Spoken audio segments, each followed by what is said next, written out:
paksiw tayo guys. Ayan, ng bangos. Masarap pag maraming luya at saka sibuyas. Maglagay tayo ng paminta. Ayan guys. Mas masarap din maraming paminta. Tsaka konting asin.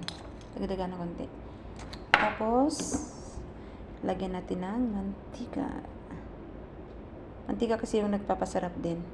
Sa totoo lang. Mas masarap yung paksiw na may mantika. At saka suka. Ayan. Lagyan natin ng tubig. Para may sabaw. Kunti. Saka isa lang na natin. Ayan na siya guys. Parami na naman ang ating kain ito. Ayan na guys. Ang ating paksiw.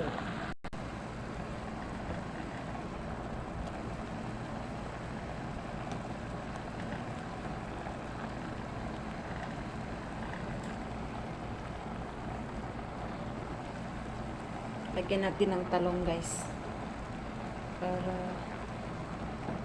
may gulay ang ating paksiw. Ayan na guys. Luto na guys.